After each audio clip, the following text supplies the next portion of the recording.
Bismillahirrahmanirrahim. Assalamualaikum warahmatullahi wabarakatuh.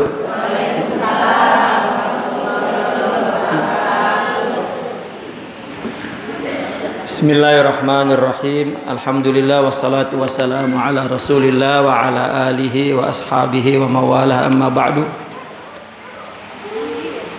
Ibu-ibu muslimat sekalian yang berbahagia, alhamdulillah, sesuai dengan rencana kita akan ada pengajian bulanan, yaitu setiap hari Ahad pertama setiap bulan ya, waktunya ba'da zuhur. Saya pikir pagi lebih bagus, rupanya katanya pagi masih sibuk, kalau dohor mengantuk, kalau asar awan, enakan malam segen. Iya. Akhirnya menggang ngaji pisan. Iya. Ngikutin sibuk, ngikutin ya. Rupanya ba'da zuhur mungkin waktu yang paling tepat. Saya ya mengikuti saja. Dan ada penjelasan bahwa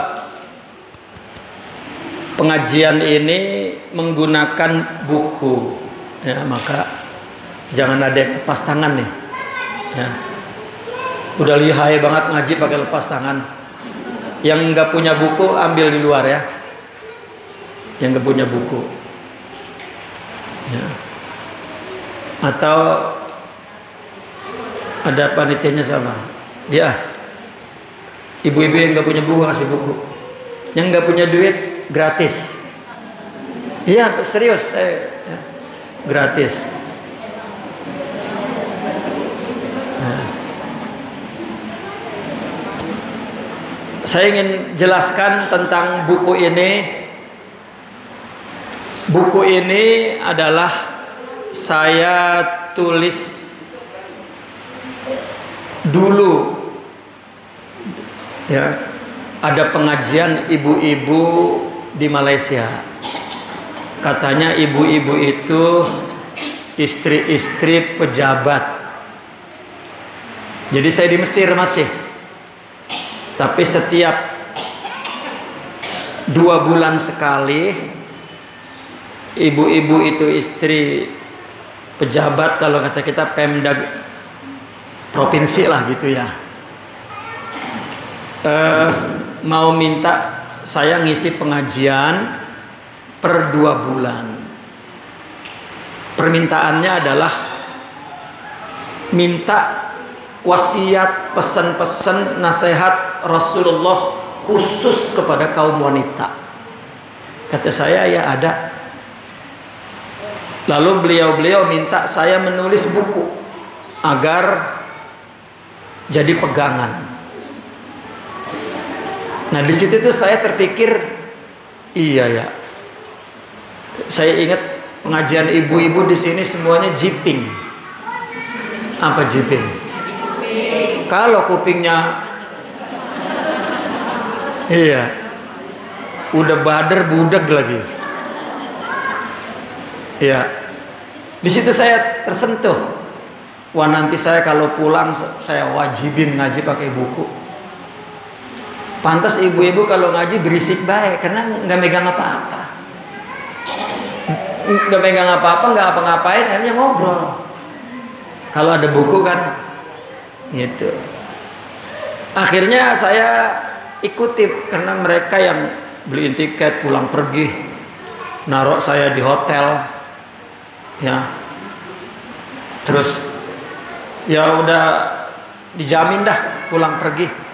Nah, akhirnya saya nulis, saya cari hadis, satu hadis ada pesan Rasulullah, terus saya jabarkan, saya kutip-kutip dari hadis-hadis Nabi, dari kitab-kitab ulama, jadi buku kecil. Setiap pengajian hatam.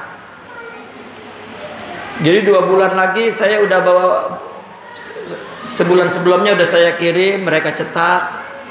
Saya datang udah dicetak, saya baca khatam. Cuman sampai berlangsung 6 kali, jadi 6 seri. Ini seri pertama nih ya, 6 seri. Sebetulnya saya mengumpulkan hadis tentang pesan Rasulullah untuk wanita itu ada 100. Kalau emang ibu-ibu ini ngaji terus, berarti 100 bulan, berapa tahun tuh? Ya. Seolah-olah kita bayangin seolah-olah Rasulullah sendiri yang mesen kepada kita. Itu ada 100 pesan Rasulullah khusus untuk wanita.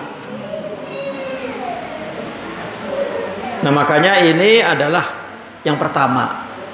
Kalau ini sekarang hatam berarti bulan depan libur. Ya, bulan depan emang libur, sayanya nggak ada soalnya. Ini pembukaan ini bulan depan libur, bulan Maret baru kita mulai mengaji lagi. Ya, bulan depan saya dari awal Februari sampai akhir Februari itu ada di Mesir. Di sana mahasiswa liburan, biasanya kalau liburan mereka ngadain kegiatan-kegiatan, saya pun diundang untuk ngisi kegiatan dengan apa namanya? Apa kalau organisasi mahasiswa itu apa namanya? Senat. Ya, senat-senat di Al-Azhar. Saya sebulan di Mesir Februari full tuh. Ya. Kita coba ini hatam apa kagak? Ya, kita coba nih. Kalau nggak hatam ya minimal sebulan 1 buku 2 bulan. Itu ustazah banyak yang di belakang itu. Teh Jati ke depan tuh, teh. Ke depan teh. Tuh situ sama nenek anak tuh. Ke depan teh. Bismillahirrahmanirrahim. Qala Rasulullah sallallahu alaihi wasallam. Ini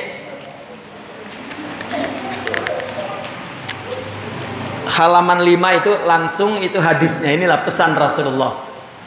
Dan pesannya banyak juga kepada istrinya, yaitu Sayyidatuna Aisyah. Makanya hadis ini diriwayatkan dari Sayyidatuna Aisyah. An Aisyata radhiyallahu anha qalat qala li Rasulullah sallallahu alaihi wasallam ya Aisyata alaiki bitaqwallahi azza wa jal warifqi fa inna rifqa lam yaku fi syai'in qattun illa zanahu. Kalau nggak ada harakatnya harakatin ya. Itu di situ yang nyetaknya nggak ngasih harakat, jadi harakatin supaya pulang ke rumah tahu bacaannya. Ya. Ya Aisyata alaiki bitaqwallahi. Ilok ngaji nggak bawa pulpen. Kebangetan bener. Ibu-ibu kalau ke pasar bawa dompet nggak? Lah ngaji kagak bawa pulpen. Aduh.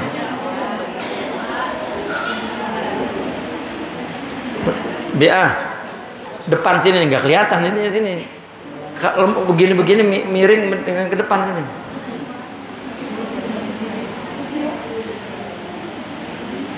Alaiki bitaqwallahi azza wa jalla warifqi. Ya. Itu ki-nya itu enggak ada harakatnya, tuh harakatin ya. Fa inna rifqa lam yaku fi syai'in qattu illa zanahu.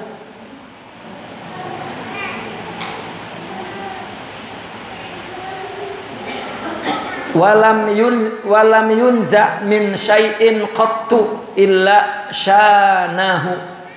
Walam yunza min syai'in qattu illa syanahu. Ini pesan Rasulullah kepada Sayyidatuna Aisyah. Ini kitab tidak saya baca ya, saya nerangin Ya ibu-ibu ngikutin karena yang diterangkan adalah tulisan yang ada di buku itu. Ya. Telah bersabda kepadaku Rasulullah Shallallahu Alaihi Wasallam dari Sayyidatuna Aisyah, wahai Aisyah, bertakwalah engkau kepada Allah Subhanahu Wa Taala dan berlemah lembutlah. Perempuan suruh lemah lembut. Jangan serem banget rumahnya kalau ngomong ya. Laki sampai takut. Ya. Kelembutan itu kata Nabi, jika terdapat pada sesuatu akan menjadi hiasan keindahan. Dimanapun jika lembut, jika kita bersikap lembut, dimanapun kepada siapapun, maka dalam hubungan itu, dalam lingkungan itu, dia akan menjadi hiasan hubungan. Ya. Bahkan dalam hadis lain, kelembutan dapat membengkokkan yang tidak dapat dibengkokkan oleh kekerasan. Ya, orang buader dilembutin malah lurus, dikasarin malah patah.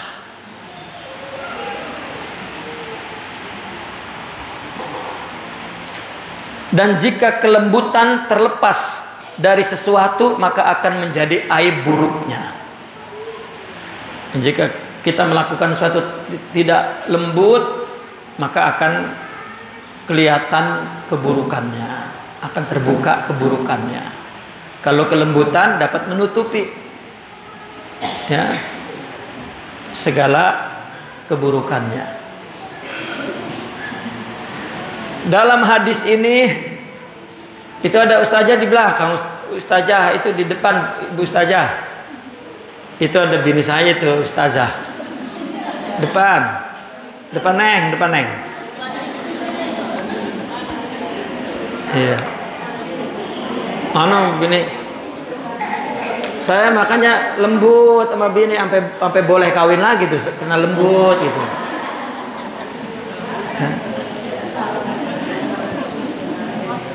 Jadi aturan keras enggak jadi lurus tuh. Ustazah depan. Dalam hadis ini mengandung dua wasiat. Nah, kita hari ini belajar wasiat Nabi, dua wasiat untuk perempuan khusus. Wasiat ini diberikan oleh istri tercintanya Nabi Muhammad SAW. Maka berarti ini wasiat untuk kaum wanita.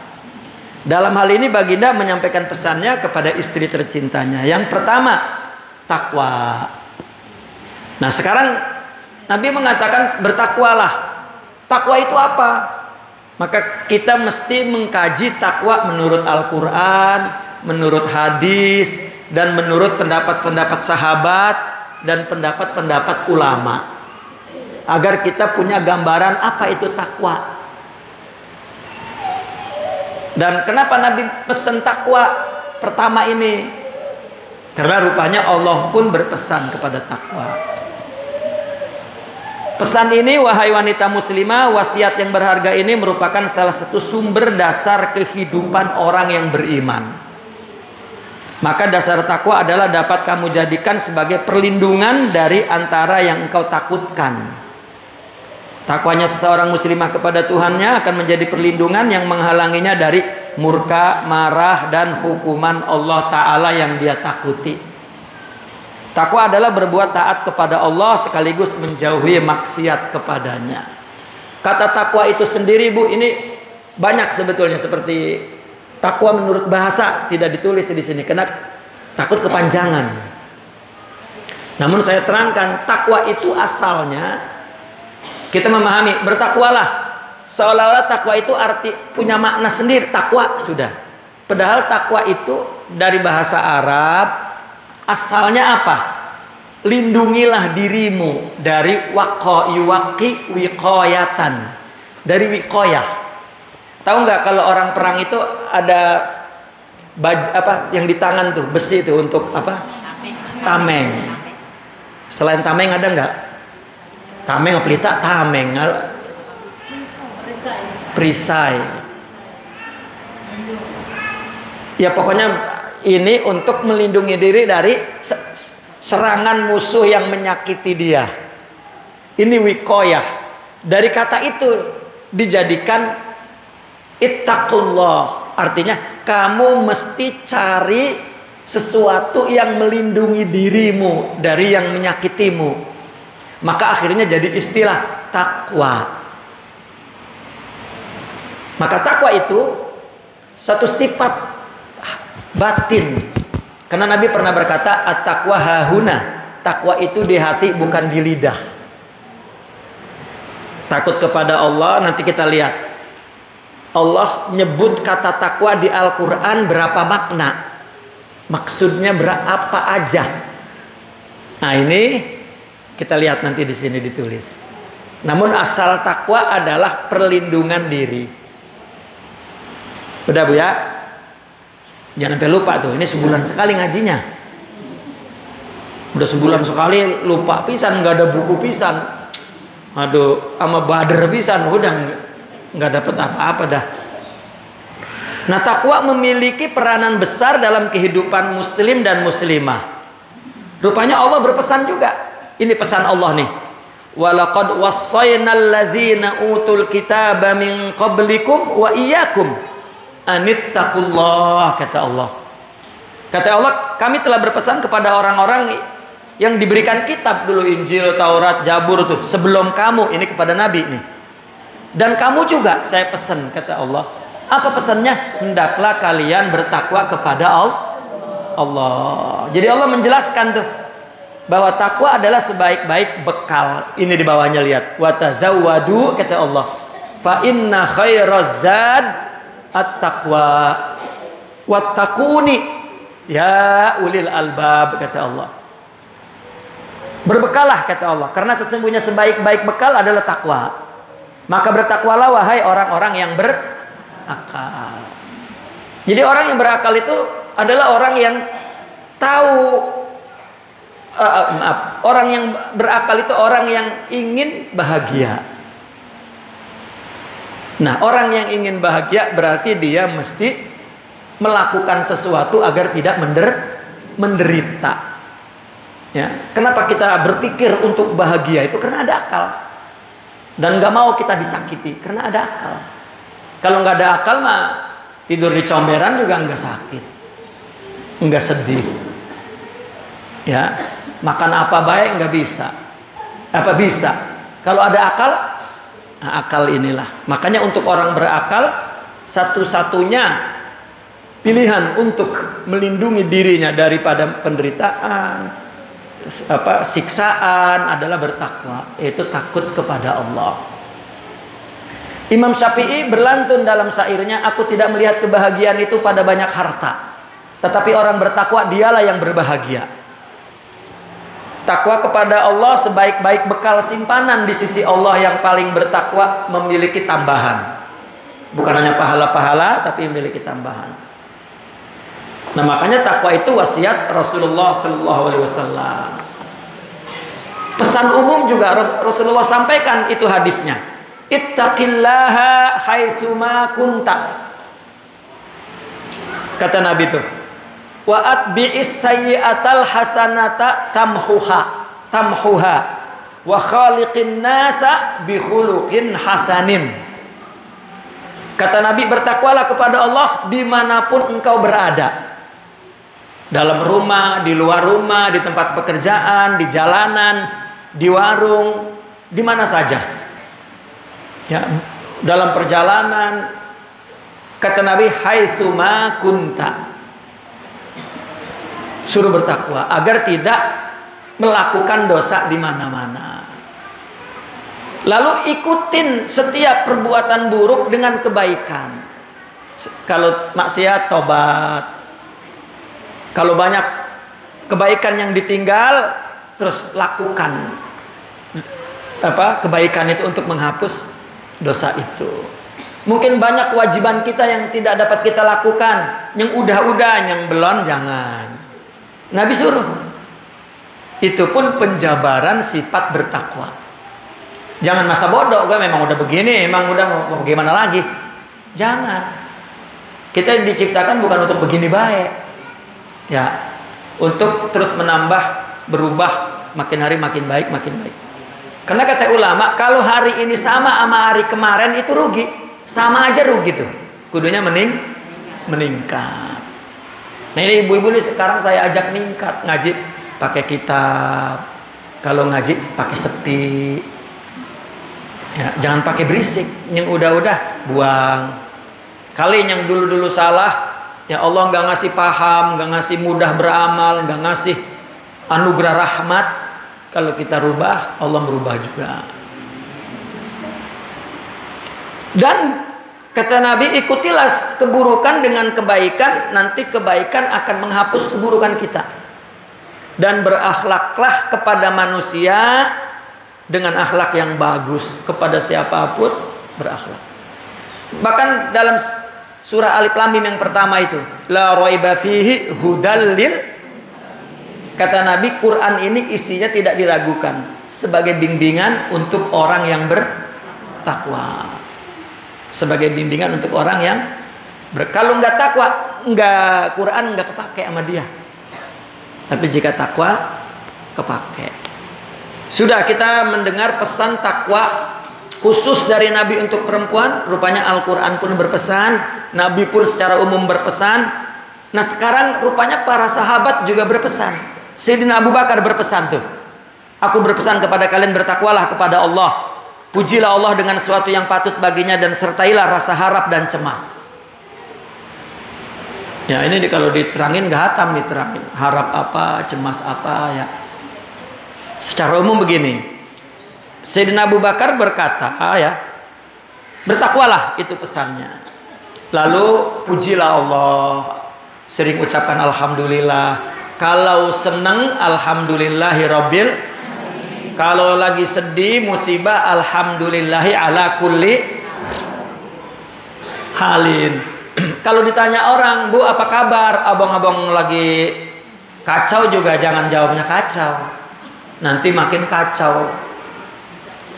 Ucapan orang bertakwa, Bu apa kabar, alhamdulillahi ala kulli hal, itu artinya lagi susah, itu artinya lagi musibah.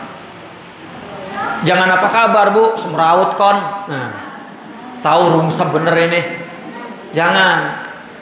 Kita ini orang Islam, musibah Allah itu anugerah, maka jangan disikapi dengan perkataan buruk, nanti berubah jadi buruk baik. Itu karena yang ngasih kan Allah. Iya, yang ngasih Allah, nggak bisa diterangin lagi dah. Kalau yang ngasih Allah, ilok nggak ada maknanya. Ya. Nah ini. Lalu Sayyidina Umar juga berpesan tuh. Adapun setelah itu kata beliau, sungguhnya aku berpesan kepadamu, bertakwalah kepada Allah, karena orang yang bertakwa akan dilindungi. Barang siapa yang meminjamkan Allah maka akan dibalas. Artinya meminjamkan apapun yang kita lakukan untuk Allah aja, jangan untuk yang lain. Ya. Itu Allah akan bayar. Barang siapa yang telah bersyukur kepadanya maka akan ditambah nikmatnya. Dan jadikanlah takwa sebagai benda yang paling penting dan selalu diingat di hati, kata Sayyidina Umar. Sayyidina Ali juga berpesan. Ya, Sayyidina Abi Thalib telah mengangkat seorang untuk memimpin sebuah agen rahasia. Beliau berkata kepadanya, aku berpesan kepadamu agar bertakwa kepada Allah, yang pasti kau jumpai dan akan berakhir kepadanya. Dialah yang memiliki dunia dan akhirat. Ketika dia mau melepas tentaranya untuk perang, pesannya nggak macam-macam, bertakwalah. Kita juga kalau laki pergi misalnya usaha, bang, takwa kepada Allah ya bang. Udah sama anak, sama sesama, jadikanlah takwa ini pesan bagi satu sama lain.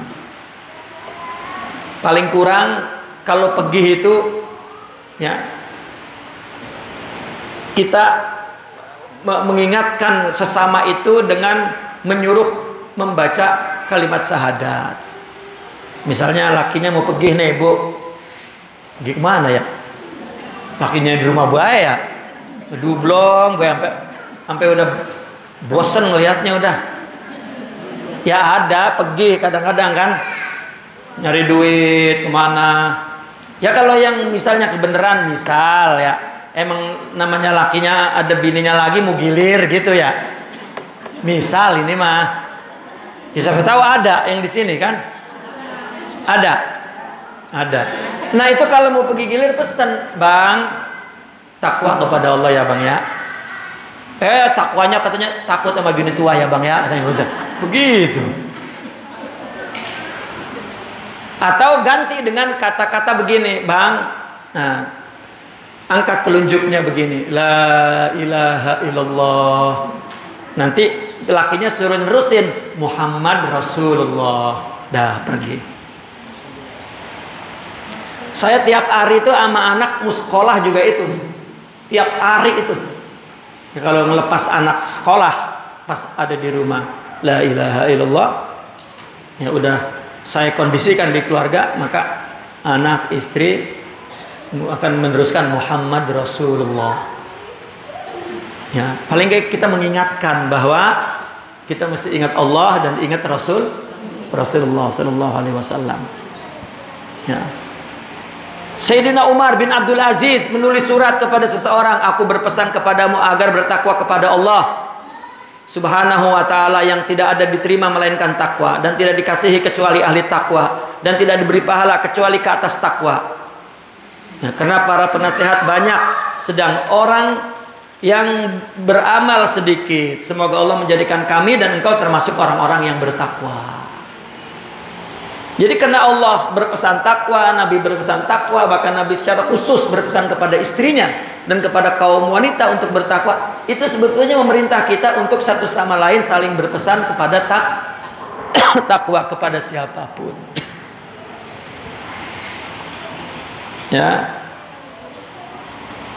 Dan banyak lagi tuh Bu. Ya, ulama-ulama yang berpesan kepada takwa. Halaman 10 ya, di tengah itu seseorang berkata kepada Yunus bin Ubaid,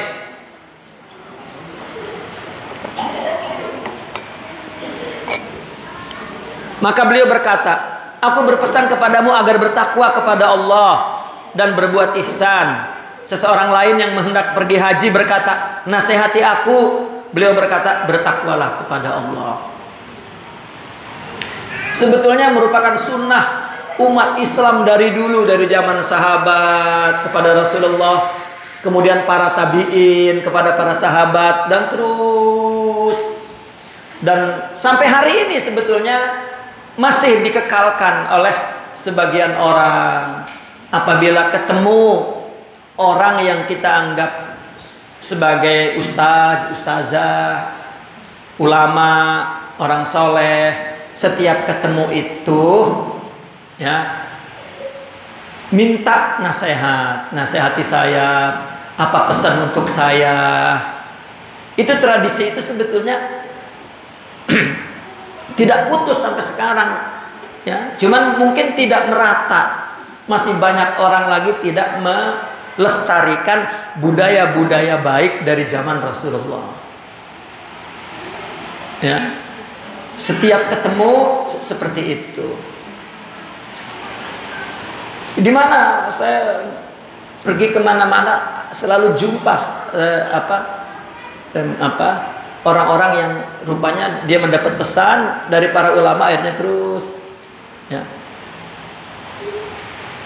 Dan kami sendiri, saya sendiri setiap ketemu ulama, misalnya ada ulama di tempat anu, kita ada di situ, wah, datang untuk apa? Untuk minta nasihat. Awsini ya Syekh, pesan untuk saya apa? Pesan nasihatin saya, pesan. Ya. Dan itu juga bagian daripada perilaku takwa, karena bagaimana agar kita dapat memelihara diri. Jangan romannya bodoh baik hidup. Ya Allah. Begini. Memang kita itu akan dipelihara oleh Allah. Tetapi orang yang dipelihara itu, ya, maka Allah akan apa namanya ya? Begini.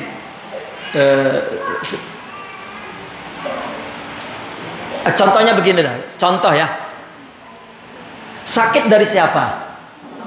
Sehat dari siapa? Sekarang kita makannya kagak ngurus, jorok. Allah kasih sakit apa Allah kasih sehat? Sakit. Artinya kalau Allah akan memelihara dia, kesehatannya, Allah akan ilhamkan kepikirannya untuk menjaga kesehatan. Ketika orang menjaga kesehatan, itu artinya Allah menjaga.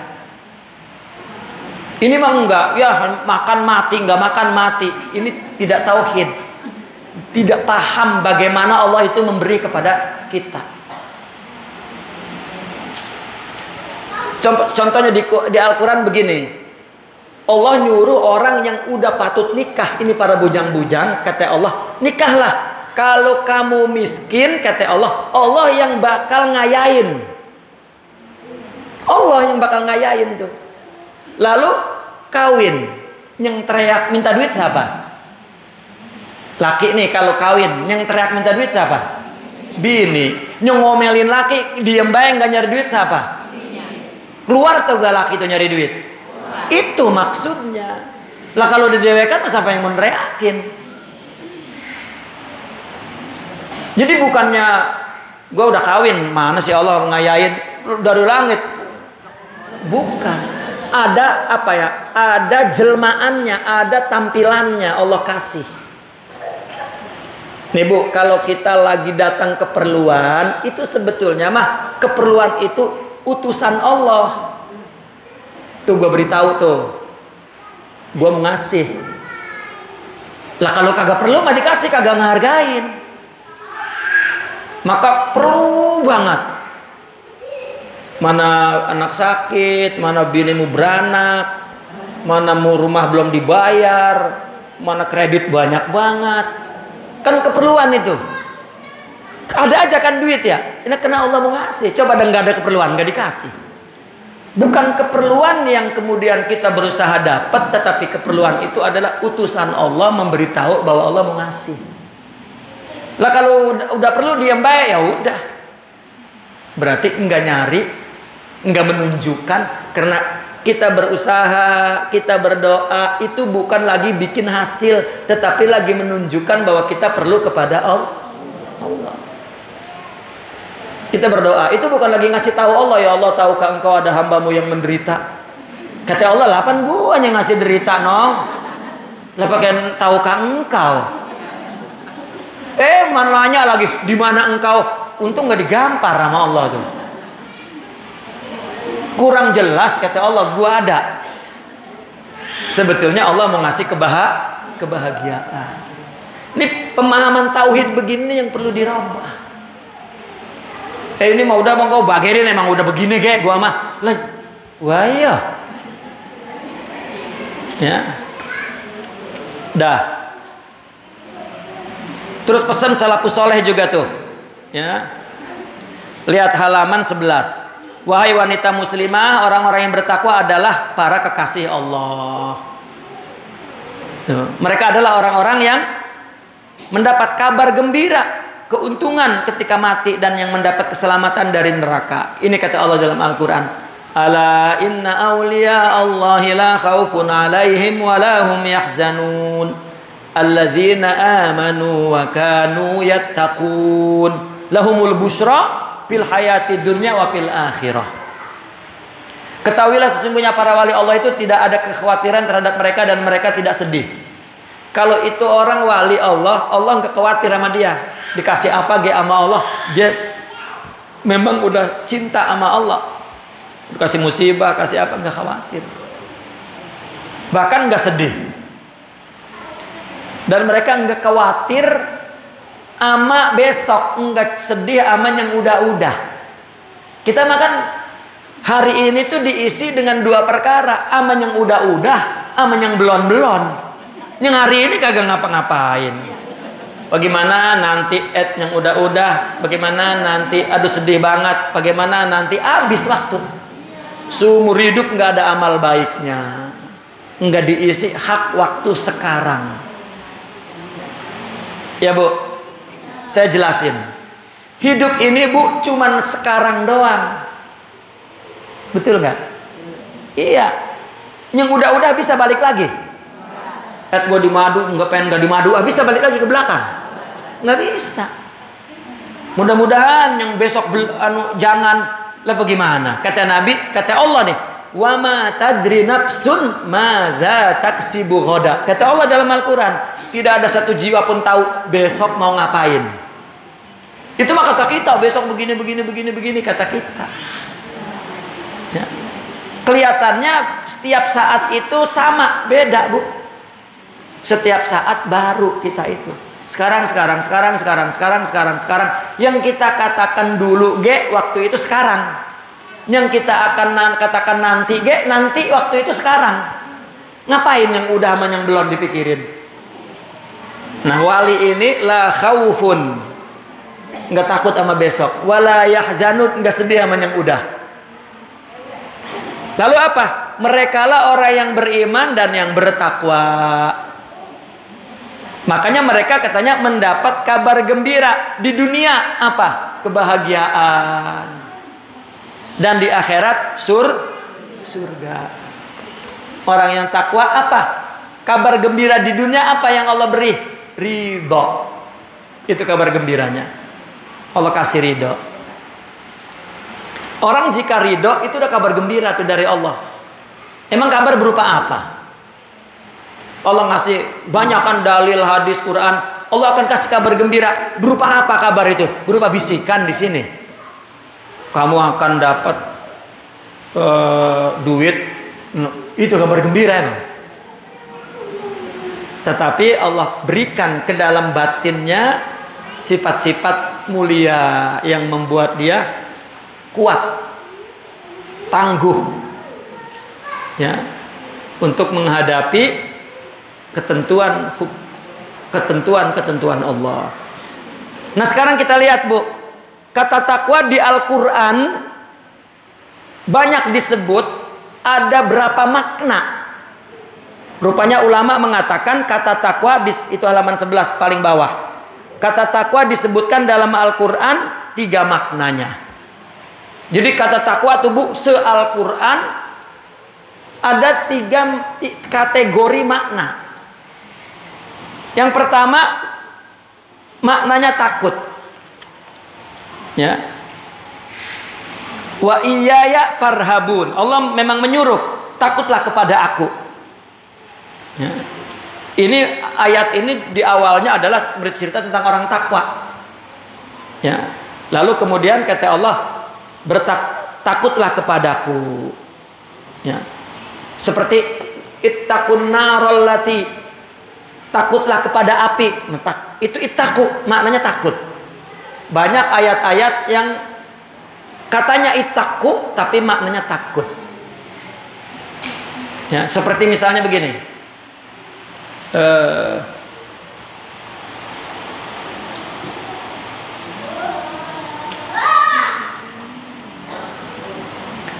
Allah ada berfirman begini, wattaqu yauman la tajzi nafsun an nafsi syai'a. Takutlah kepada satu hari yang siapapun tidak dapat menolong siapapun.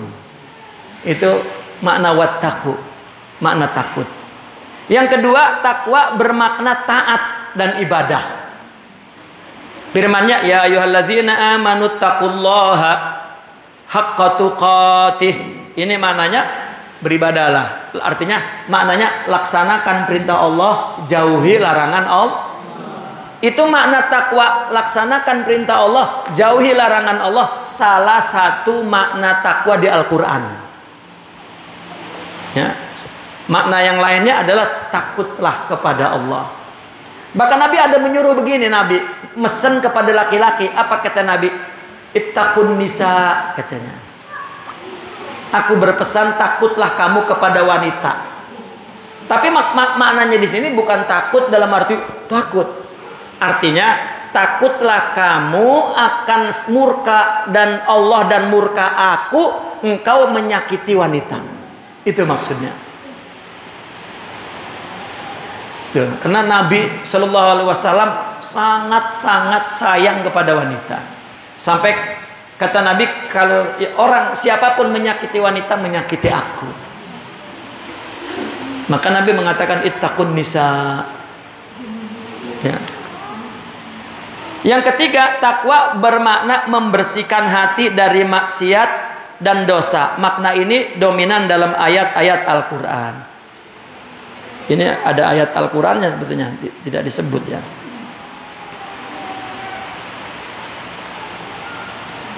Nah, itu makna takwa di Al-Quran ada 3. Takut kepada Allah, makna ibadah, taat, dan ketiga adalah membersihkan hati.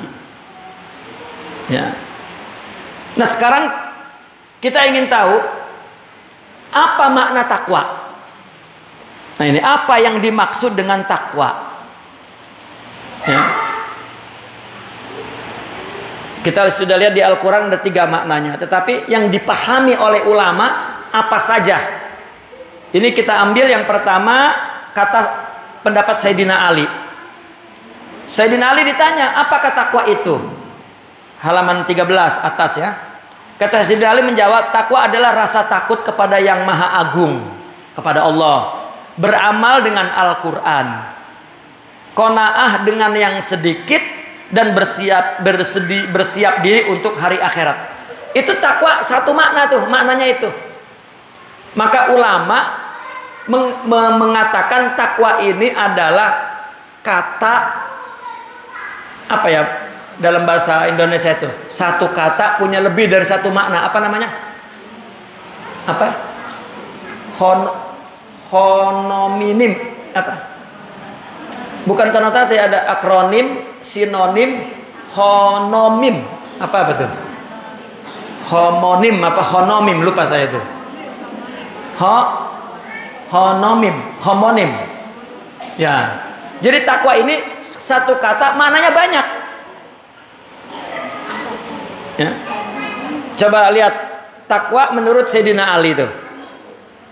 Takwa rasa takut. Takwa beramal dengan Al-Quran. Takwa qanaah kepada yang sedikit. Takwa bersiap diri kepada untuk hari kematian.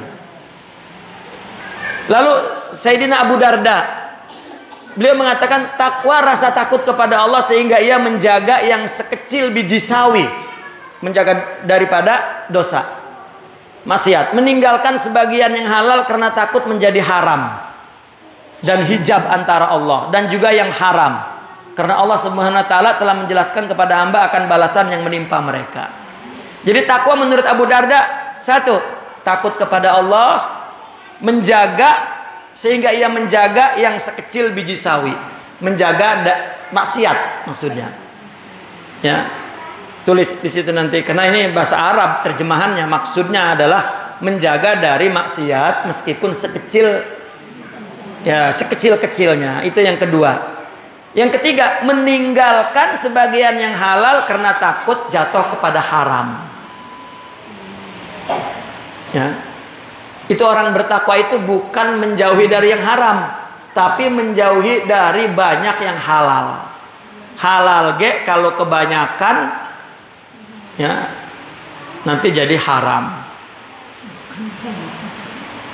Ya, makan kebanyakan haram, ngobrol kebanyakan haram.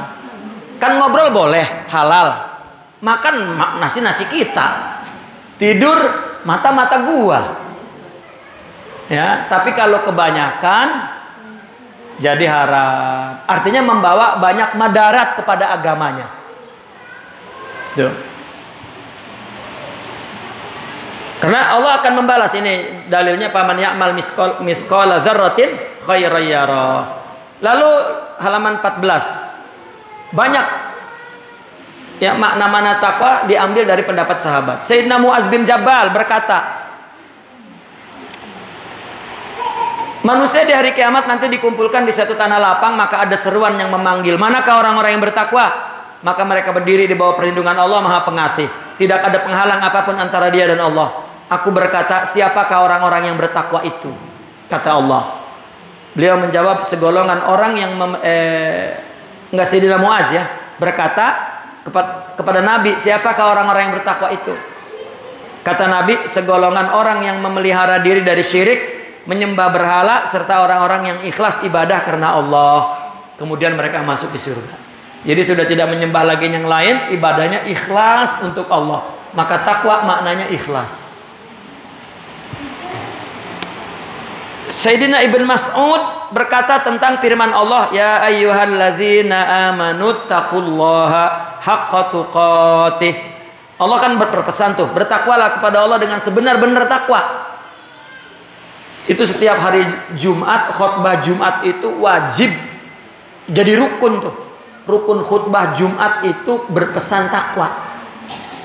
Jadi setiap orang khutbah itu, mau hari apa, mau kapan aja, semua orang apabila khutbah Jumat, rukun khutbah itu pesan takwa. Maka bertakwa kepada Allah, bertakwa. Cuman pesan itu bukan betul-betul mesen.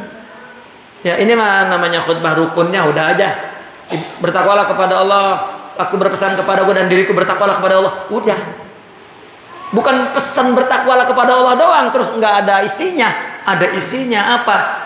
Jangan begini, lakukan ini, jangan begitu. Nah, itu namanya pesan takwa. Ya. Dan itu banyak tuh. Saya kutip semua tuh. Ini ilmu semua tuh, Bu. Ya. Ibnu Abbas, Sayyidina Anas, Sayyidina Umar bin Abdul Aziz, Syarif Al-Jurjani, ini semua makna-makna takwa yang dipahami dan diamalkan oleh mereka para ulama, para aulia. Ya. Apa maksudnya? Maksud ini pendapat ulama tentang pesan Allah, bertakwalah dengan sebenar-benar takwa. Udah suruh bertakwa dan sebenar-benar takwa. Sebenar-benar takwa ini apa? Ibnu Abbas mengatakan berarti berjihad di jalan Allah dengan sebenar-benar jihad. Kalau orang jihad, sedang berjihad, maka pesan takwa maknanya jihad. Kata Sayyidina Anas, orang yang takwa dengan sebenar-benar takwa adalah orang yang dapat menjaga lidahnya. Kalau orang yang ngomong apa baik, takwanya jaga lidahnya. Ya, iya ngomong apa baik. Ya. Humor kebanyakan, mesti ada aja yang jadi bikin masalah. Takwalah dengan lidahnya. Sayyidina Umar bin Abdul Aziz berkata, takwa bukan karena banyak berpuasa. Perhatikan, sholat malam dan melakukan keduanya. Akan tetapi takwa kepada Allah adalah meninggalkan yang diharamkan Allah serta menunaikan apa-apa yang dipardukan. Barang siapa yang dapat melakukan lebih dari itu adalah sebuah kebaikan kepada kebaikan. Apa saja yang fardu, apa saja yang yang diharamkan dijauhkan, yang dipardukan yang dilakukan, itu takwa. Biar banyak puasa, banyak sholat malam, tetapi misalnya ini pegawai pemerintah mempersulit rakyat, maka dia tidak bertakwa di situ. Itu sholat malamnya, puasanya banyak, bukan karena dia pemerintah. Penuntut ilmu, takwanya menuntut ilmu. Seorang istri, takwanya melakukan kewajibannya. Seorang suami, takwanya melakukan kewajibannya. Orang kaya, takwanya menolong orang-orang yang tidak mampu. Dia puasa Senin Kemis atau puasa Daud, Qiyamul Lail, sholat jamaah, tapi dia orang kaya tidak menolong orang yang memerlukannya, tidak bertakwa. Nah, kalau ustazah baru puasa takwanya tuh. Qiyamul Lail takwanya. Mau ngasih kagak punya duit, mau nolong orang lah bukan perintah. Gitu. Jadi takwanya tuh, ibadah itu masing-masing ada yang paling afdol di tempatnya masing-masing, dan itulah ibadahnya, dan itulah yang buat dia mulia. Ya. Perintah mah banyak kan, orang banyak ragamnya. Maka kita di mana duduknya di situ, apa yang Allah perintahkan di situ, itu takwa namanya. Ini menurut Sayyidina Umar bin Abdul Aziz.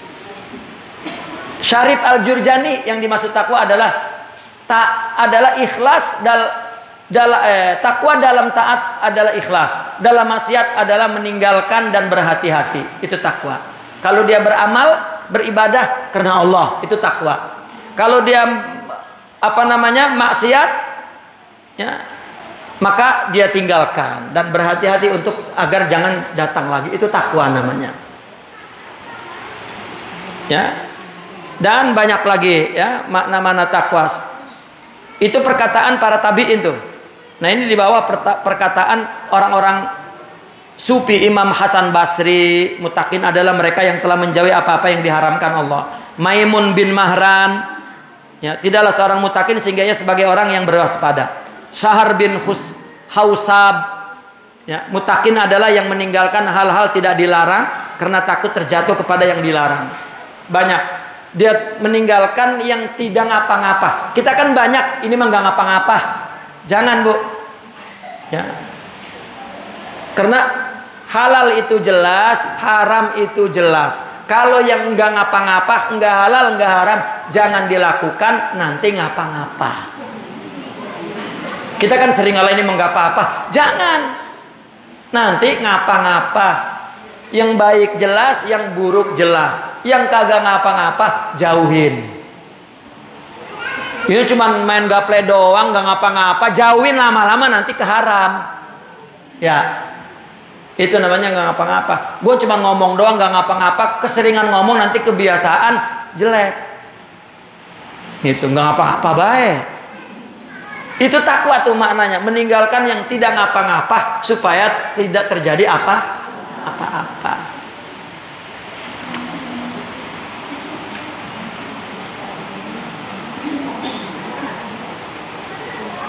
Nah, kemudian halaman 17, ini sifat-sifat orang bertakwa nih menurut Al-Qur'an.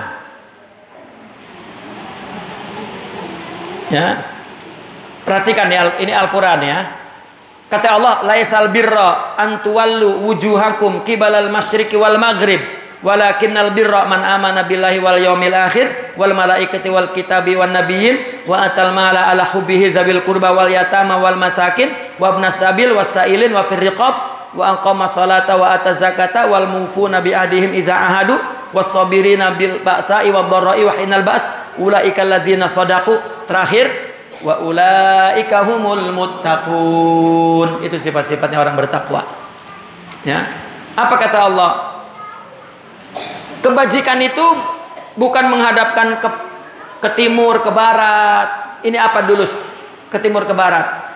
Dulu orang ibadah itu kan kiblatnya ke Baitul Maqdis sebelum Nabi pindahin. Lalu Nabi pindahin ke Ka'bah. Akhirnya banyak dikritik oleh orang Yahudi. Ini Muhammad merubah agama, Muhammad merubah akidah, Muhammad memecah belah Muhammad. Maka turun ini. Kebaikan itu bukan ngadep sono ngadep sini. Ya. Tetapi kebaikan itu adalah beriman kepada Allah. Allah suruh begini, begini.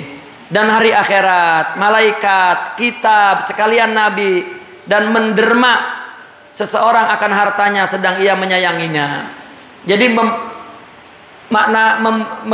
menderma ia menyayanginya. Yang disayang itu yang kita kasih orang. Ini mah yang dikasih orang dipilih yang jelek-jelek. Oh, itu yang jelek-jelek dipilih kasih orang. Ya Allah. Dia aja kagak mau, emang orang lah ya nama dia. Ya. Kudunya mah yang bagus-bagus pilihin kasih orang, bagian kita mah yang jelek-jelek. Itu takwa tuh. Tapi udah jangan ngasih orang lah, jangan ngasih orang jadi. Ya, itu udah nggak kemakan tuh, udah bekas, kasih orang aja tuh. Itu takwa tuh ketinggiannya begitu. Ya. Kita kalau ngasih, kita kan misalnya nih punya barang, kita kasih ke orang. Ya, kita punya makanan dah. Punya makanan 2 karung misalnya.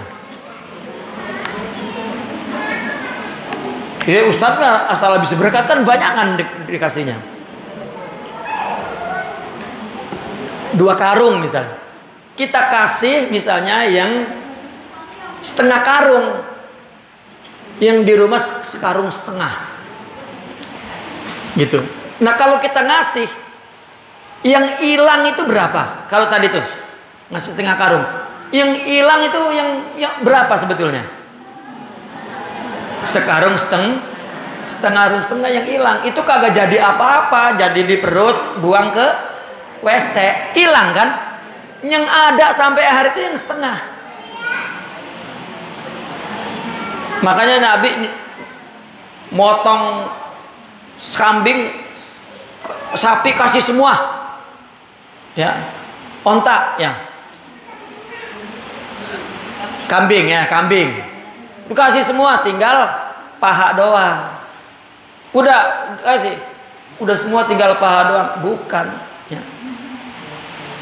Kata Nabi apa lupa saya itu. Hilang semua, yang kekal semua, yang kagak paha, yang ada kan paha doang. Kata Nabi justru yang ada paha, yang kagak paha, yang lain itu ada di akhirat. Kata Nabi kasih semua. Gitu. Ini mah kita udah dikit aja dah. Ini yang ada, ini yang kagak, yang itu yang ada. Ya, itu takwa namanya.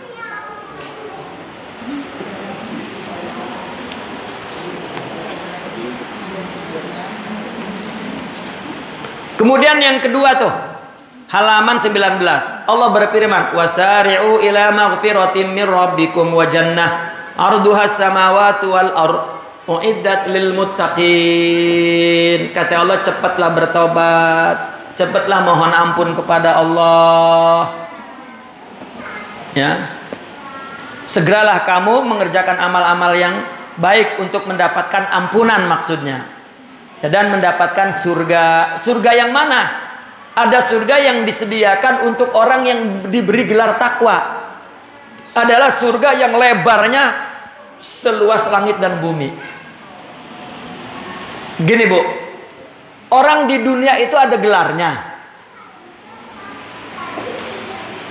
BA, Dokter Andes, MA, Profesor. Itu namanya gelar dunia.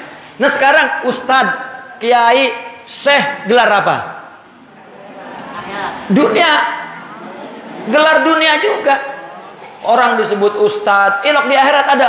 Ya Ustadz gitu ada. Allah manggil. Allah di akhirat manggil sama hambanya, wahai Syekh. Nggak ada. Itu semua gelar akhirat apa? Lihat di Al-Quran. Ustadz ada di Al-Quran. Kiai ada di Al-Quran. Syekh ada di Al-Quran. Mualim ada? Enggak ada. Apa gelar di Al-Quran? Muttaqin, mukhlasin, muhsinin, shadiqin. Itu orang kiai, itu orang ustadz, itu orang ustazah. Shadiq apa enggak? Sidik apa enggak sama Allah? Jujur apa enggak? Ikhlas apa enggak? Takwa apa enggak? Itu gelar akhirat. Mau di dunia ini digelarin kiai paling gede dah, ya itu gelar dunia. Gelar akhiratnya jujur apa enggak, bener apa enggak, syukur apa enggak, ikhlas apa enggak. Itu yang itulah muttaqin. Makanya kata Allah nih, uiddat lil, lebarnya surganya sepanjang kita ngelihat langit dan bumi. Bu, ada hadis begini. Dengerin ya. Ada hadis begini. Ada seorang hamba di akhirat dipanggil oleh Allah. Dia ketakutan, namanya nggak punya amal, dipanggil sama Allah gemeter. Sini kata Allah. Lihat tuh, dia melihat surga luas banget, mungkin sekabupaten kali, megah. Lihat itu. Ya Rabbi, kata dia, ya wahai Tuhanku. Tahu nggak untuk siapa? Ya tidak, itu untuk kamu. Langsung melengkek. palanya tuh. Kenapa? Lah gua kagak punya amal apa-apa. Lah segala ada balasan ini mah Allah ngebully ini. Dia ngerasa sedang dipermalukan oleh Allah. Iya. Iya. Percaya itu untuk kamu. Diem aja nggak jawab. Kenapa? Ya. Aku ini Tuhanmu. Iya. Ya. Ini surga kamu. Ya makin nunduk tuh. Kamu kan dulu pengen ini nggak aku kabulin. Iya wahai Tuhanku. Ya, tapi kamu ridho sama aku. Pengen ini, pengen itu, pengen ini, pengen itu, enggak aku kabulin. Dan kamu ridho kepada kamu. Betul? Iya ya Allah. Aku ganti tuh semua tuh. Apa kata hamba? Ya Allah, tadi mah semua kepengen saya jangan dikabulin ge. Ini mah kalau udah minta kudu dikabulin bae. Sampai purik-purik laki. Kudu gitu. Ternyata begitu tuh. Nggak ada yang ngabulin, Allah yang ngabulin. Ya nanti ada melalui makhluknya tetap, tapi yakini itu dari Allah. Kalau misalnya nggak berhasil, Bu, kata laki, ya udah, berarti Allah belum ngabul, tapi udah jadi di akhirat. Itu cara bikin akhirat tuh, Bu. Ya, itu cara bikin akhirat. Apa yang semua keinginan yang nggak Allah kabulin, tapi kita ridho. Bukan, tahu dah gue emang sama Allah haramannya udah nggak segala nggak ngoin. Yang paling banyak diberi musibah itu ngoin oleh Allah sebenarnya. Itu firman Allah lagi terus. Nah, halaman 20. Ini halaman 20 ini. Al-Quran menjelaskan dan menjawab bahwa buah dari takwa itu sangat agung.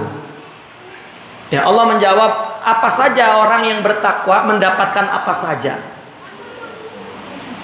Ya, takwa ada keberkahan. Keberkahan takwa itu apa? Ini yang Allah jelaskan. Yang pertama, mendapat manfaat dari Al-Quran serta hidayah yang ada di dalamnya. Zalikal kitabu la raiba fihi hudal lil muttaqin. Kalau orang bertakwa, ngedenger Al-Quran langsung diamalin, itu orang bertakwa tuh. Ini sahabat, zaman sahabat, Bu. Misalnya dia lagi bertektok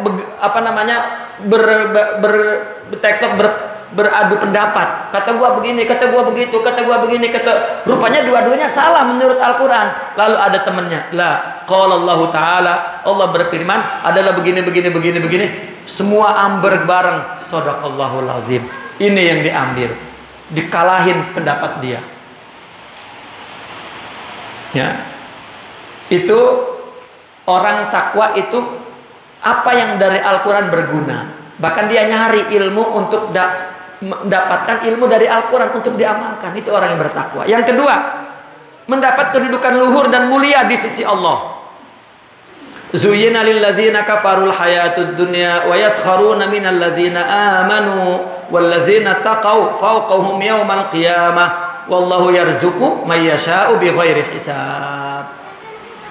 Kehidupan dunia dan kemewahannya diperhiaskan dan dijadikan amat indah pada pandangan orang-orang kafir, sehingga mereka berlagak sombong dan memandang rendah kepada orang-orang yang beriman. Padahal orang-orang yang bertakwa dengan imannya lebih tinggi martabatnya daripada mereka yang kafir itu pada hari kiamat kelak. Dan ingatlah, Allah memberi rezeki kepada siapa yang dikehendakinya dengan tidak terkira. Itu kedudukannya mulia orang yang bertakwa. Yang ketiga, mendapat surga serta sungai yang mengalir. Qul unabbiukum bi khairin min dzalikum lil ladzina taqaw 'inda rabbihim jannatun tajri min tahtihal anhar khalidina fiha wa azwajum mutahharatu wa ridwanun minallah wallahu basirun bil ibad. Katakanlah wahai Muhammad, maukah supaya aku kabarkan kepada kamu akan yang lebih baik daripada semuanya itu, yaitu bagi orang-orang yang bertakwa disediakan di sisi Tuhan mereka beberapa surga yang mengalir di bawahnya sungai-sungai. Mereka kekal di dalamnya. Disediakan juga pasangan-pasangan, istri-istri yang suci bersih, serta beroleh pula keredaan dari Allah. Itu yang laki-lakinya dapat bidadari itu, Bu, bonus.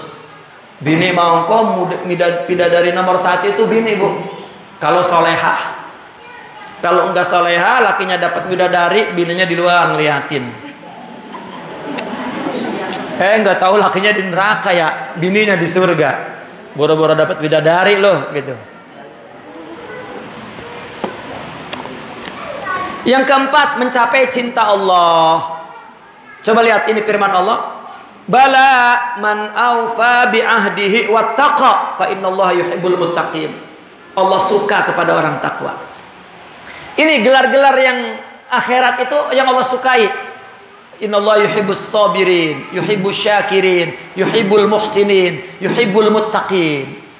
Ya, yuhibbus sadiqin, atau innallaha ma'as syakirin, innallaha ma'as sadiqin, innallaha ma'al ladzina taqaw, innallaha ma'al muhsinin. Orang yang selalu disertai Allah, dicintai Allah adalah disebut gelarnya. Itu gelar rohani, gelar akhirat. Namanya mah di dunia apa baik? Mungkin pedagang nggak tahu orang bertakwa. Ya, mungkin kiai nggak tahu penipu. Ya, mungkin gitu. Itu mah gelar dunia. Yang kelima, memperoleh ma'iyatullah. Ini ma'iyatullah nih.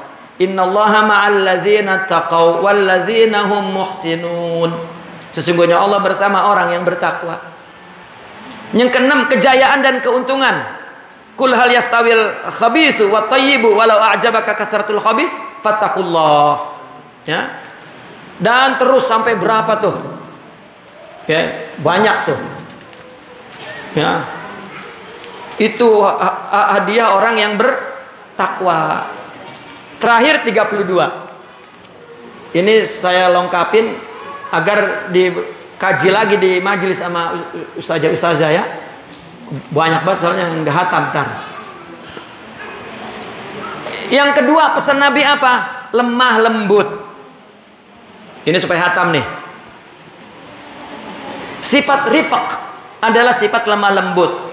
Wajah cerah itu lemah lembut, nggak cemberut aja. Kedua, berlapang dada. Ketika seorang wanita muslimah memiliki sifat ini, maka akan terjadi kasih mengasihi antara sesama muslimah. Sifat ini merupakan jenis akhlak yang sangat utama. Oleh sebab itu, si pemilik sifat ini lebih mendapat pujian baik dari Allah di dunia dan balasan besar di akhirat. Sifat lemah lembut. Ya. Jika seseorang mengasihi diri dengan sifat lemah lembut, maka sifat itu akan memperindah dirinya serta elok di mata orang dan Allah. Sebaiknya jika ia melepaskan sifat tersebut, maka akan mendapat celaan dari orang dan Allah. Ini terjemahan keterangan ulama tentang hadis pertama tadi yang mula-mula itu tentang lemah lembut. Jika kita renungkan sejarah harum Nabi Muhammad SAW, kita akan dapatkan teladan kelembutan agung di dalam diri Nabi. Coba kita semak. Bagaimana luasnya kelembutan, kemesraan, serta keramahan baginda Nabi ketika Nabi mendatangi masjid untuk sholat bersama jamaah. Di tengah sholat ia mendengar seorang anak kecil, ini hadis, menangis di dekat ibunya yang sholat berjamaah. Maka beliau meringankan sholatnya dan selepas sholat berkata, ya, mengajarkan prinsip kelembutan. Sesungguhnya aku dalam sholat ingin memperpanjangnya, kemudian aku mendengar tangisan anak kecil, maka aku segerakan sholatku karena takut memberatkan ibunya. Itu lemah lembut Nabi. Ketika istrinya wafat, Sayyidatuna Khadijah, lalu Nabi mencari siapa teman-temannya. Teman-temannya semua disumbang oleh Nabi. Ketika salah satu temannya, istrinya datang, sorban yang lagi dipakai kepalanya dibuka, lalu digelar, duduk di sini, engkau sahabatnya Khadijah. Itulah salah satu kelembutan Nabi. Bukan hanya sifat lemah lembut beliau itu kepada sama manusia, bahkan kepada binatang. Dapat kita semak dari sabdanya, sesungguhnya Allah telah menetapkan ihsan kepada sikap baik ke atas segala sesuatu. Maka jika engkau hendak membunuh, lakukan sebaik-baiknya pembunuhan. Hendaklah membunuh, jika engkau ingin menyembelih, maka lakukanlah dengan sebaik-baiknya sembelihan. Dan hendaklah salah satu kalian menajamkan pisaunya dan senangkan penyembelihannya, mudahkan maksudnya. Ini masih ada bahasa Malaysianya ini. Senangkan itu mudahkan. Salah seorang cucu daripada Sayyidina Anas bin Malik berkata, aku memasuki rumah Al-Hakam bin Ayyub. Tiba-tiba ada segolongan manusia yang mendirikan ayam sebagai sasaran lemparan mereka. Ayam ditaruh lalu dipanahin atau dilemparin batu sengaja untuk pelatihan sebagai sasaran lemparan mereka. Maka Anas berkata, Rasulullah telah melarang menahan binatang, mengikatnya kemudian dijadikannya sasaran lemparan hingga mati. Ya, itu adalah lemah lembut, itu akan membuat sifat kasih. Para sahabat telah belajar bentuk lemah lembut itu dari Rasulullah. Di satu hari Sayyidina Umar menemui dua orang pemuda Quraisy telah mendirikan burung menjadi sasaran sama. Ya. Maka Sayyidina Umar berkata, siapakah yang telah melakukan ini? Allah betul-betul melaknat orang yang melakukan ini. Sesungguhnya Rasulullah melaknat orang yang menjadikan sesuatu yang bernyawa sebagai sasaran lempar. Bahkan Sayyidina Umar bin Khattab telah melihat seorang menyeret kaki kambing untuk disembelih. Maka beliau berkata, celaka kamu, giringlah kepada kematian dengan cara yang baik. Demikian bentuk kasih dan kelembutan kita pelajari dari Nabi dan para sahabatnya. Coba renungkan wahai wanita muslimah, contoh kelembutan mereka terhadap binatang. Dapat kita bayangkan bagaimana kasih sayang dan kelembutan mereka kepada sesama manusia dan muslim. Terlebih lagi kepada keluarga, sanak dan famili. Ya. Ini sama keluarga, sama orang romannya lembut, sama keluarga sentak sengor bae. Coba itu. Ya.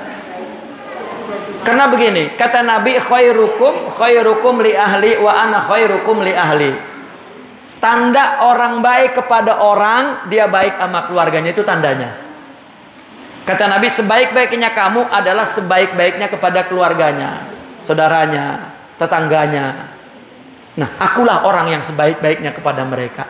Dipahami oleh semua orang, orang yang baik kepada orang adalah kenapa? Kalau orang baik sama orang mungkin ada maslahat. Sama saudara apa? Kalau nggak ada maslahat ya udah nggak ada. Maka kalau orang baik dari hatinya, kasih sayang dari hatinya, betul dia orang baik. Ya, makanya ketika dia tidak ada maslahat, dia baik, berarti dia orang baik. Paham ya? Paham nggak Bu? Romonya udah kelamaan, udah begamen ngaji. Ini karena ini dipakai kupingnya. Kemarin mengaji nggak dipakai kupingnya, makanya nggak ngantuk. Pas dipakai lama ya. Kalau ngeliat sinetron sampai 2 jam begini buah. Udah habis kue 2 piring. Pulang ngaji belum sejam. Aduh, ini yang saya ingin rubah. Ngaji itu nyari ilmu, Allah yang ngasih ilmu. Kata Allah, ya itu orang ngaji begini, bagaimana ngasihnya gua? Ya. Lagi, seorang sahabat bernama Adi bin Hatim selalu mengumpulkan pecahan roti-roti sisa kemudian diletakkan untuk makanan semut yang merayap di tembok di luar rumahnya. Ketika ditanyakan tentang itu, beliau menjawab, mereka adalah tetanggaku. Tetanggaku, salah itu, tetanggaku tuh. Dan mereka mempunyai hak atasku. Ya. Ini tetangga makanannya sampai busuk di rumah tetangganya, emang nggak punya apa-apa. Pas sudah busuk, mau nggak dia ya? Ya Allah. Ya. Dia memang orang nggak punya, udah bagi Jangan begitu ya Bu. Ya. Apalagi kalau punya durian mah baunya sampai nyengseng ke tetangga sampai ya ilah. Buang kulitnya pisan di samping rumahnya kelihatan. Itu Rasulullah melaknat itu Bu. Makanya kalau makan durian pergi jauh, jangan di rumah. Iya. Pas pulang mampir ngomong sama tetangga lah, atopnya bau. Aja. Ibu makan durian ya, waduh. Ya. Jangan. Kata Nabi itu masak asapnya ke tetangga, enggak ngasih. Itu di akhirat Nabi bermuram, berwajah muram Nabi sama kita tuh. Sampai kata malaikat, Nabi mesen ya kepada tetangga sampai seolah-olah tetangga itu seperti anak mau dapat waris. Saking wajibnya itu. Ada seorang datang kepada Nabi ngasih sesuatu. Kamu di mana rumahnya? Di sono. Dihitung berapa rumah lu ke sono? 40 rumah. Ke rumah Nabi itu 40. Kenapa jauh amat lu ngasih, tetangga lu nggak dikasih? Dia ngomong begini, timbang orang Yahudi, Rasulullah katanya. Rasulullah langsung berdiri, marah. Tetangga itu mau Yahudi, mau Cina, mau apa, tetangga. Ini mau tetangga, saudara ongko, tetangga ongko, ampun dah. Ya, iya udah kalian tetangga sama saudara-saudaranya. Marilah wahai wanita muslimah, jadikanlah kelemah lembutan itu sebagai hiasan akhlakmu yang engkau kenakan ketika bermuamalah dengan anak-anakmu, suami, para tetanggamu. Cuman nggak saya tulis di sini nih, termasuk ama madumu. Ini mah ama madu kayak ngeliat anjing, manggilnya kayak anjing. No, anjing no. Anaknya madu dibilang anak anjing. Saya ngelihat itu di kehidupan orang. Itu anak anjing dari mana? Buset. Ya. Makanya anak saya yang dari bini lain saya kasih sama bini saya di sini. Pengen tuh anak anjing enggak? Enggak lah, anak orang. Ya Allah. Itu sama kewajibannya dengan ukhuwah Islamiyah. Ada di sini tuh si anjing gitu. Jangan ya, Bu. Bu. Jangan ya. Jangan apa? Segala anak anjing. Anjing, ya Allah ya Rabbi. Jadikanlah kelemah lembutan itu jalan hidupmu, dan sebetulnya banyak asalnya tentang lemah lembut itu, tapi saya ringkaskan. Penyair Al-Asami berkata, belum pernah aku melihat kelembutan seperti itu. Gadis-gadis suci yang keluar dari persembunyiannya. Seorang yang berperangai lemah lembut dalam hidupnya, berarti ia telah mengeluarkan ular dari dalam kamarnya. Seorang yang berperangai lemah lembut dalam hidupnya, berarti ia telah mengeluarkan ular dari dalam kamarnya. Artinya orang-orang yang gadis-gadis yang lembut-lembut itu keluar dari persembunyiannya. Maka seorang yang berperangai lemah lembut dalam hidupnya, berarti ia telah mengeluarkan ular. Tahu mengeluarkan ular? Ular itu sifat buruk. Orang yang lemah lembut berarti mengeluarkan ular dari dalam dirinya. Coba orang yang kalau nggak ada lembutnya, kalau marah, keluar apa mulutnya? Kalau jengking, ular, buaya, semua keluar. Nah, orang yang melembut nggak akan punya kata-kata itu. Udah dibuang sifat-sifat itu. Makanya nggak ada. Itu anak anjing ya? Nggak ada itu. Karena udah dikeluarin. Ya, oleh sifat lembut. Ya, sebetulnya di sini ada terusannya ya. Salah satu upaya untuk melembutkan hati, banyak memberi kepada orang, banyak mengalah kepada orang, berkhidmat kepada orang, dan banyak membaca selawat kepada Rasulullah Sallallahu Alaihi Wasallam. Sebanyak-banyaknya tiap hari pagi sore, lembut hati kita kalau banyak selawat kepada Rasulullah Sallallahu Alaihi Wasallam. Ya, itulah ibu-ibu. Ini pengajian pertama, ini udah khatam. Ya, kalau ada mau bertanya apa-apa, tanya sama ustazahnya masing-masing. Ya, kitabnya ada, baca lagi. Ini banyak yang dilengkap tuh. Baca, Bu, jangan gak dibaca. Ini mah ini paling rumah udah kayak anak TK udah dibuang. Ilmu, ya. Baca lagi, pahamin lagi, baca lagi. Nanti Allah tambahkan pahamnya, ilmunya, dan Allah mudahkan untuk mengamalkannya. Allahumma salli ala sayyidina Muhammadin wa ala ahli wa sahbihi wa barik wa sallim. Allahumma inna nas'aluka an tuhaqqiqana bima 'allamtana wa 'allimna ma yanfa'una wa zidna ilman bi rahmatika ya arhamar rahimin. Allahumma inna nas'aluka ilman nafi'a wa nuran sati'a wa qalban khashi'a wa badanan sabira wa shifaan min kulli da wa shifaan min kulli da wa shifaan min kulli da. Akhrijna ya Allah min zulumatil waham wa akrimna bi nuril ilmi wal fahm. Rabbana zalamna anfusana wa tub alaina wa illam taghfir lana wa tarhamna lanakunanna minal khasirin. Rabbana la tuzigh qulubana ba'da idh hadaitana wa hab lana min ladunka rahmah innaka antal wahhab. Rabbana ighfir lana wa liwalidina warhamhuma kama rabbawna shighara.